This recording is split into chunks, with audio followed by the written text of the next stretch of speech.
Okay, today's lesson is going to be solving inequalities, but now we're looking at rational inequalities. So let's get started. All right, inequalities involving one or more rational expression are called rational inequalities. The way we solve those is we rewrite the inequality so that 0 is on one side of the inequality and there's a single fraction on the other.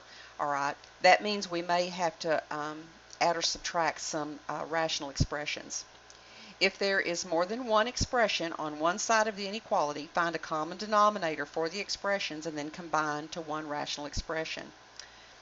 Then we want to determine the values that will cause the numerator or the denominator of the rational expression to equal 0. These numbers are sometimes called critical numbers. These critical numbers will determine the intervals on the number line to consider as solutions. So then what we want to do is use a test value from each interval to determine which intervals from the solution form the solution set. So let's get started. Okay, notice on example 1 I have a single rational expression on the left and it's greater than 0. Notice in one of my steps one of these sides has to be 0. So since we have the single solution, we're in good shape.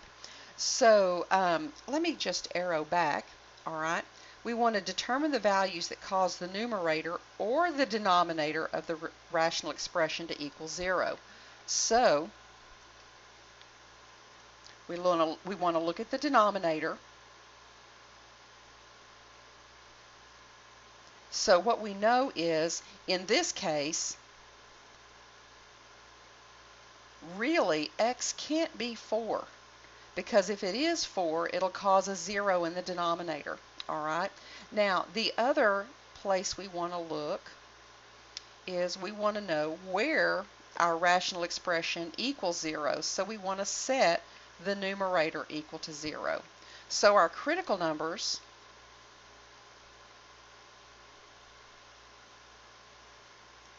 are x equals 4 and x equals -1. All right, so let's place those on the number line just as we did with our quadratic inequalities. Okay, now notice x can never be 4 because it causes us to have a 0 in the denominator. But x -1, I can put a -1 in the denominator and get a completely valid solution. So that number works for the rational, but since we have a strict inequality, we're also going to put an open circle here. Had there been a line under this for greater than or equal to, this would have been filled in. So once we've determined our critical numbers, now we want to go and identify our intervals, just as we did in the previous video with quadratic inequalities. We're going to use the same technique. We're going to use test values. We might test maybe x equals -2. So let's go back and use the original. I've got the original equation. I've got -2 plus 1, and then I've got -2 minus 4 greater than 0. That's a -1 over -6, which is a 6 is greater than 0, which actually is true. So that interval works. Look in our next interval. I see my favorite value, x equals 0 again. So let's test that. 0 plus 1 over 0 minus 4 is greater than 0. So I have 1 over a -4, which is a -1/4, but that's not greater than 0, so this is false. This interval does not work. Now let's test this interval. So I'm going to use x equals 5 because it happens to be in there.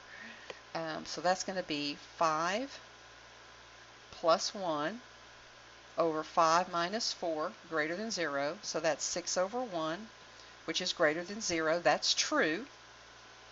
So I found my solution intervals for this rational inequality. We're going to have -infinity to -1. Remember to put a union when we combine disjoint intervals, and then union 4 to infinity, and that would be our solution intervals. All right, let's look at the next question. So I have a single rational expression on the left. I have a number on the right that is not 0. So what I need to do is subtract 4 from both sides so that I have a 0 here. This step, I know we have a little work to do on the left, but this step keeps us from having to test 3 different cases, which causes this problem to be a nightmare if we left it in this form. So trust me, this is the way to go. So if you need to, that 4 is over 1. I need a common denominator of x minus 3.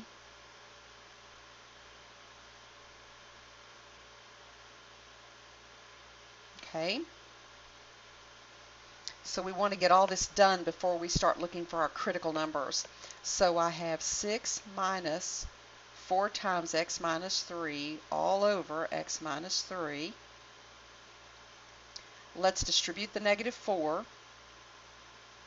Be minus 4x plus 12. And that will be, let's see, 12, 6, 7, 18 minus 4x over x minus 3. All right. And then just to make that numerator look a little better, I might divide out a 2. It's not necessary in this case because that doesn't help any of this simplify. Okay, so we can use this expression or we can use this expression. I think I'm going to leave this one alone. All right, so now we need to locate our critical numbers. If you're going to take calculus, we are always in search of critical numbers, so it's the same idea. So we want to look at the denominator, set it equal to 0. So x equals 3 is a critical number. It also causes something to be undefined in the denominator, so just keep that in mind. And then we've got 18 minus 4x equals 0. Remember, we always set the numerator equal to 0 as well. Subtract 18. Let's divide both sides by 4. We're going to have 18 fourths, which simplifies to 9 halves. And if you want to look at that as 4 1/2, it might help us when we're graphing that on the number line. So our critical numbers are 3 and 9 halves, which we can also call 4 1/2. Okay, so let's plot those on the number line. I've got a 3, and let's call this 9 halves, but down under it I'm going to call it 4 1/2. Okay. So let's look at our inequality now. We have an equal sign. So I'm going to have an equal or a closed dot on 4 1/2 because that value 4 1/2 will not cause my denominator to be undefined. It works. And because of the line, it's closed in. Now the critical number in the denominator, if I sub the 3 in the denominator, that will cause me to get a 0 in the denominator. So that one is always an open circle. All right. So I have the interval negative infinity to 3, parenthesis, and then I have parenthesis 9 halves, 3 comma 9 halves bracket, and then I have 9 halves bracket to infinity. So now we're going to use our test values. So let's test x equals 2. Actually, let's test x equals 0 because 0 is in this interval. So I'm going back to my original equation. I've got 6 over 0 minus 3 greater than or equal to 4. So that's going to be negative 2 greater than or equal to 4 is false. So this interval does not work. So between 3 and 4 1/2, how about 4? So I've got 6 over 4 minus 3 greater than or equal to 4. And that's true, so this interval works. And let's see, let's test 5. So that's going to be 6 over 5 minus 3 greater than or equal to 4. Well, that's 6 halves, which is 3 greater than or equal to 4. That's false, so this interval doesn't work. So my solution interval will then be 3 parenthesis 3, 9/2 bracket. And yes, 4.5 can go there. I would just leave it 9/2. So that means every interval, every value in this interval will make this inequality true. All right, so I have one more example for you. Notice we don't have a 0 over here. We have a single rational expression. So let's subtract 4. So if we leave it in this form, remember it becomes a very difficult problem and time consuming, although I know you think what we're doing is time consuming. Trust me, make it less than 0 to make life easier on us. So I do need a common denominator. That is a 3 minus 4, and the common denominator will be 2x minus 3. So we have a little bit of prep work, but it's manageable. I have 3x plus 1 minus, now I'm going to distribute the 4, but now notice when I do that, let me just do that here. What I'll get is 8x minus 12. Now notice I've got minus 8x minus 12, so I have to distribute. Technically what's going on is this. Just trying to keep everything accurate, especially the signs. So that's going to be 3x plus 1 minus 8x plus 12. Be really careful. All right, I've got negative 5x plus 13 over 2x minus 3 is less than 0.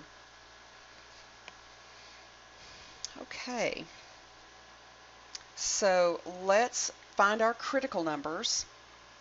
So 2x minus 3, let's set that equal to 0. That's where we're finding an undefined value, so that's going to be 3/2 or 1.5 for plotting purposes. Okay, these are our critical numbers.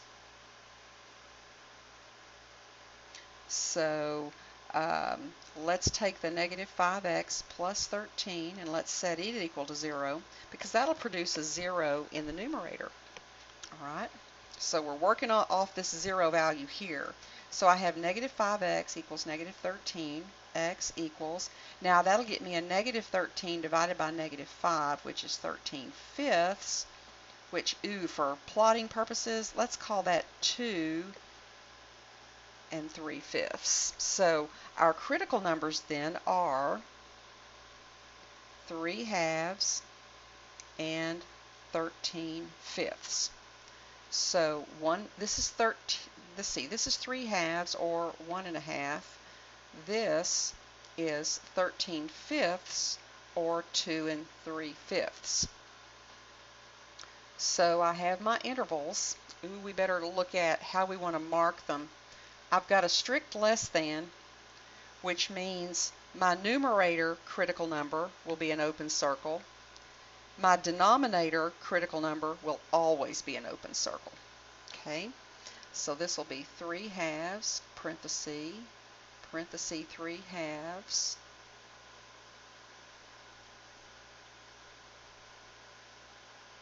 Okay, so now let's test, maybe let's test x equals 1.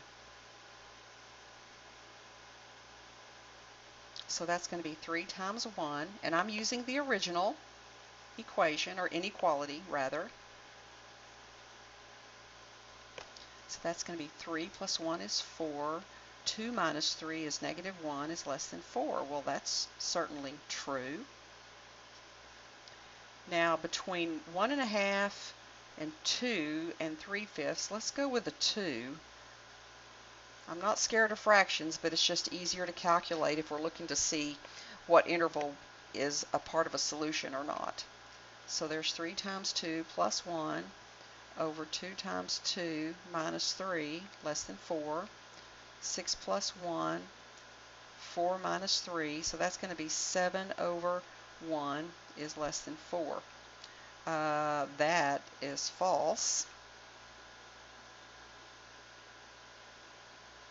And then let's look at possibly maybe x equals 3 as a test. Remember, those are our test values. Okay, test. So I have 3 times 3 plus 1 over 2 times 3 minus 3 less than 4. So that's 9 plus 1 is 10. 6 minus 3 is 3 less than 4. Well, that's the same as 3 and a third less than 4. That's true. So my interval solutions are negative infinity to 3 halves. Since they're disjoint, or there's more than one interval, remember we use a union symbol. So there in that lighter blue, you see your solutions to those rational equations or rational inequalities. So get to practicing.